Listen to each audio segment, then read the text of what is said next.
So we're gonna go over here to the right to change peak shape and intensity. We're gonna use our high voltage here, and also our source, and also our quad. I'm gonna move the high voltage and sources over. This is not how you're gonna see them, but this will just be easier for viewing.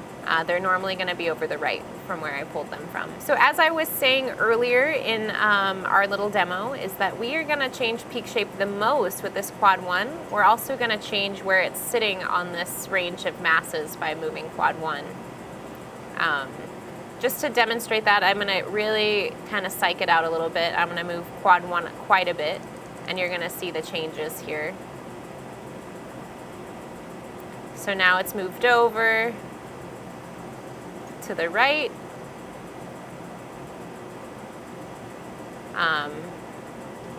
And it looks like we've lost a little bit of our width here on the top. And we've also need to change all of our masses and kind of put them underneath our 238 EXH mass. So I'm gonna move it back to 50 where it was sitting before, so you can see the difference. And this is where we had it originally.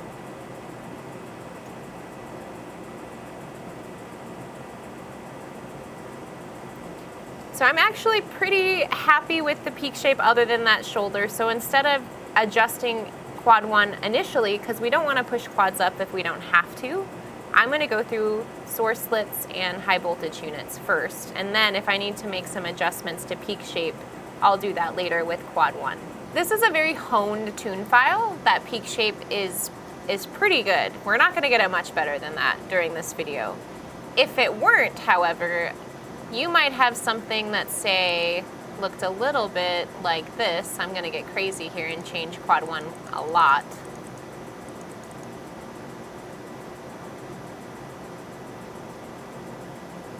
And what usually happens when you have lower quads is you have a volcano. If you have quads lower than you need for what you have going on in the mass spec, this is the sort of situation you're dealing with. And to take care of that, you'll need to change quad 1. You'll need to bring it up. So I'm going to bring quad 1 up a little bit.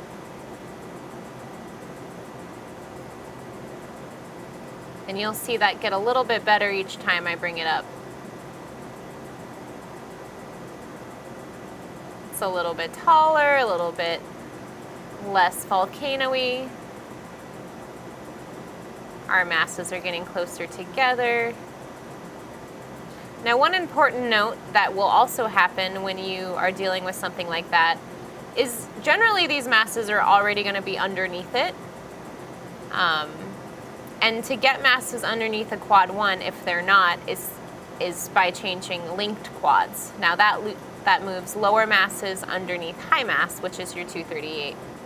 So 238, 232 here are not going to change when you press linked quads. At least they're not going to change in comparison to each other because there are high masses. And then all of our L's and our ICOs are going to change. They're going to move towards each other. So if I were to move linked quads, I want my low masses to meet up with my high masses, so they need to go this way. So I'm going to move them right. And you'll watch them walk across to the right as I change that. And then our high masses are going to walk a little bit to the left as I change that. But when you're thinking about changing link quads, you want to think, which direction do I want my low masses to go? And that's what you press. So I want them to go right a lot. So I'm going to press that a lot. Another important note is to not change quads very drastically without also changing linked quads to match up. So what I just did, where I moved them all willy-nilly as an example of how bad it can be, don't do that normally. So you're going to want to move quads a little bit, then move linked quads to match up, then quads a little bit, linked quads to match up, and that's how you're going to go about business. And you'll see that each time I move them closer together and get them closer to the quad point that I know works, they're going to get a little bit better each time. So you can really get things out of whack if you're not sure which direction to go, and then bring them back together, and that's how you can convince yourself you're on the right track. Once you've done this a lot, you won't need to do that, but I needed to do it in the beginning, and so will you. So let's just put it back where we know they work. Quad 1 was at about 50.3, so we'll bring quad 1 up first.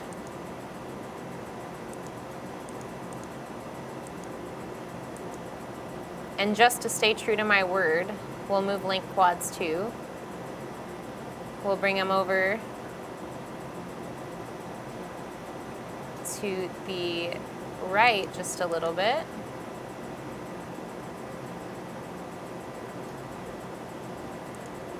Get those guys lined up first. They're getting nicer and nicer, all in a line. Move them a little bit more. We'll move our quad up a little bit more to match them up. Looking a little bit better. I'll move my linked quads one more click to the right.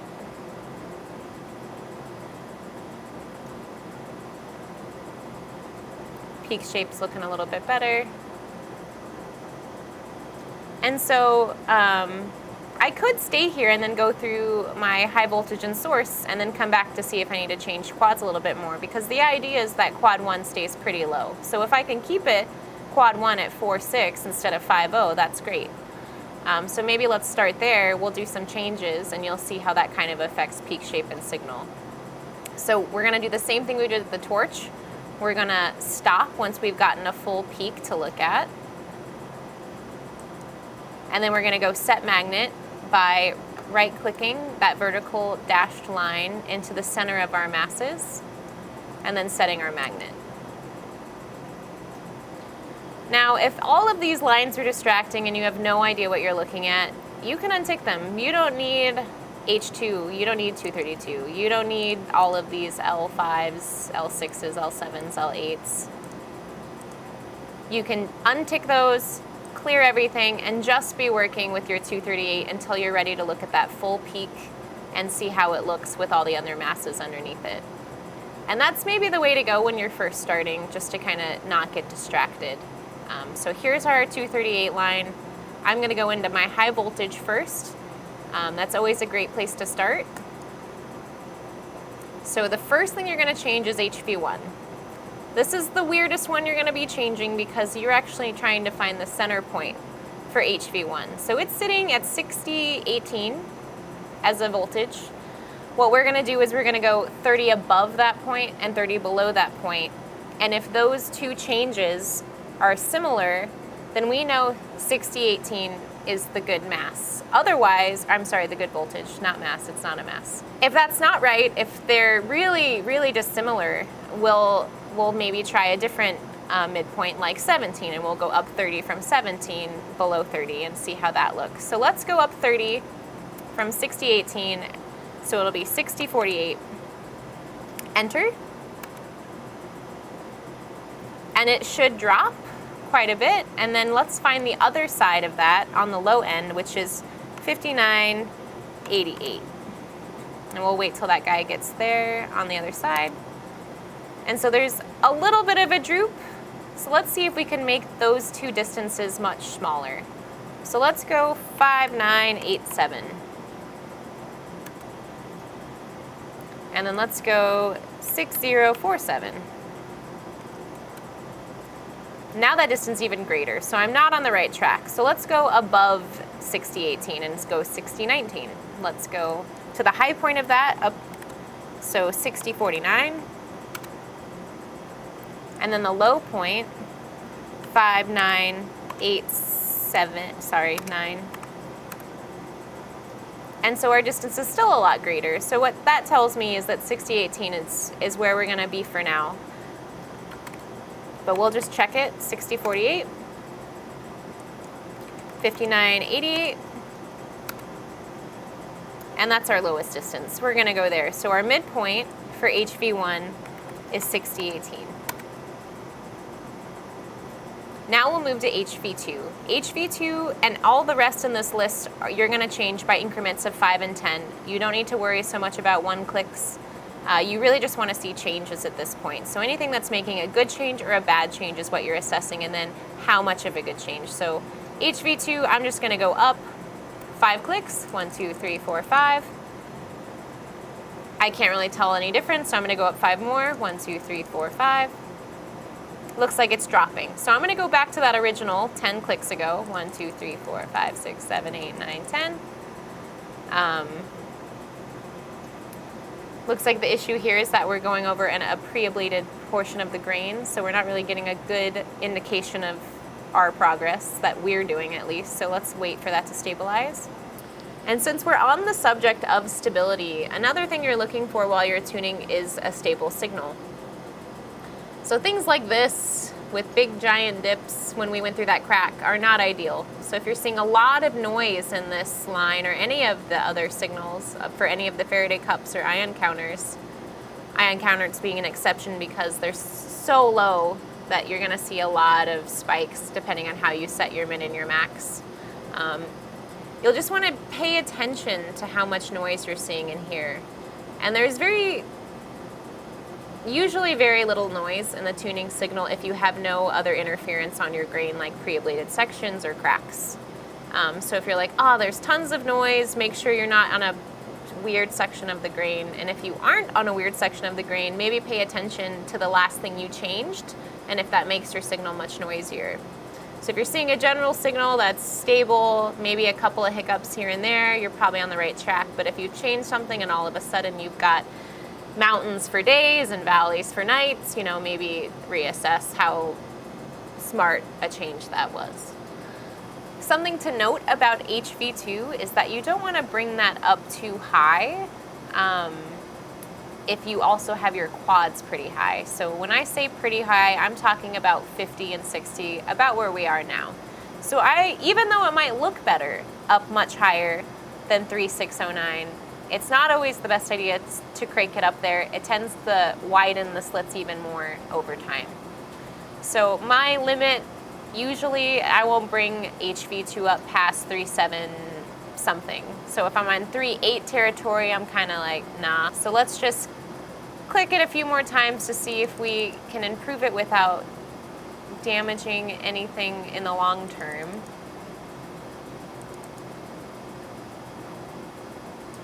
Let's try bringing it up a little bit higher.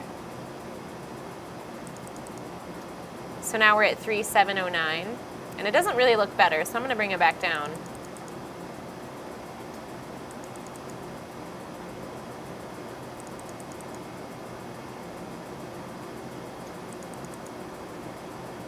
So I think our sweet spot is about 3.619 or 3.629. I think 3.619 is much better. So we'll leave that there. We'll move on to HV3. Again, up 5, up 10, then back to the original, down 5, down 10, back to the original, and then pick your favorite spot.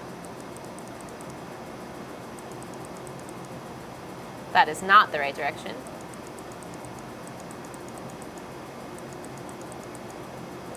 And neither is that one. So I think it's about where it should be, so let's bring it back up. And in your initial tuning phase, it's not a bad idea to write down all these original values and go ahead and check how far off you are from them when you look at the peak shape. That'll actually help you learn what you're really changing and how much it does when you change them to affect signal quality and also the shape. So we'll leave it at 4.387 for now. We're also getting a lot of noise in there, so we'll have to address how much worse that's going to get over time. So now let's move to HV4. I want to point out anything grayed out is something that's an instrument setting that's been protected, and we don't want you to touch those on a day-to-day basis. Those are special case scenarios. So for HV4, which is grayed, and any of the other things that you're going to be seeing that are grayed out, don't worry about those, guys. You're not supposed to touch them, and you don't need to. So now let's go to HV5. 5 clicks up. 5 more. We've lost some intensity there. Now let's go back to our original. And then we'll skirt around a little bit. And again, it looks like some of this is not all that I'm doing, so I always wait for it to stabilize when that's the case. I'd like to add another note about HV5, and that this particular one impacts peak shape quite a bit. So the higher you bring up HV5, most of the time the better and more mesa-like your peak will become. However, it will lose a little bit of our signal as it does that. So there's always a trade-off with HV5 for signal versus peak shape. So just be aware of that.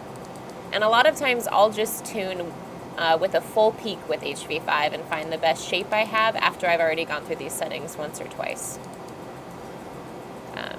So I'm just going to find the sweet spot. We'll just tune for signal intensity this first round and worry about peak shape on the second round.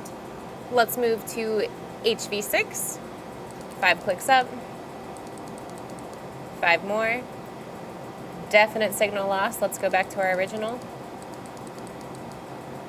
And then let's go down. And again, we have signal loss. So let's go back to that original set point. Maybe we can do a little bit better. Let's try a couple clicks in each direction. That looks pretty nice. All right, so that concludes our high voltage for the first round.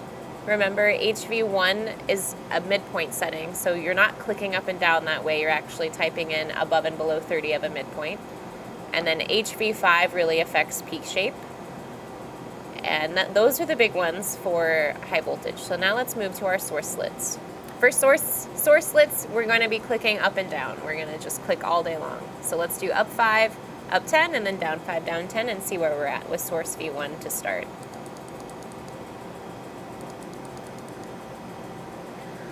Looks like maybe we got a little better, but let's go back to that original setting. So yeah, I think let's just go up those 10. That looks pretty good. Maybe let's go 5 more to confirm. Nope, let's go back down 5. Let's move to source H1. And let's go back to that midpoint. Or I'm sorry, that set point. Then let's go down. If any time you feel like you can't tell big changes, feel free to really change that value quite a bit so you can come back from a place of confidence. So I like to get things a little bit out of whack and then bring them back in so I can convince myself I'm actually doing something. So this looks pretty good. Source H2, you're going to notice big changes really quickly. You don't really need to go out very far to see changes with this guy. So I usually only go a couple clicks in either direction, and I'll start to see some big changes. It's really clear to tell for source H2 what the good midpoint is, where your stability is. So it looks like -31 or -30 are giving us really similar results. Just pick your favorite if that's the case. We're always going to go through our tune settings twice. So transfer H1. Then we'll go back. Then we'll go down. And then we'll go back.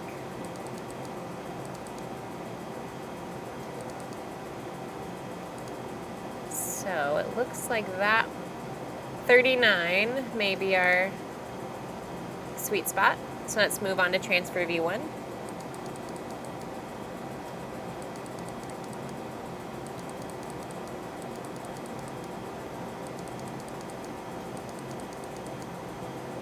And there's not a lot of changes with any of these transfer lenses, so don't get discouraged if you're not seeing a lot that's happening. It's pretty normal. So transfer V2.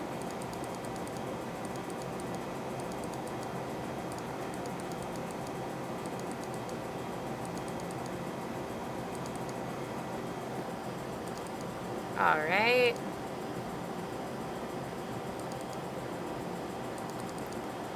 Even I have trouble figuring out what the best settings for these guys are.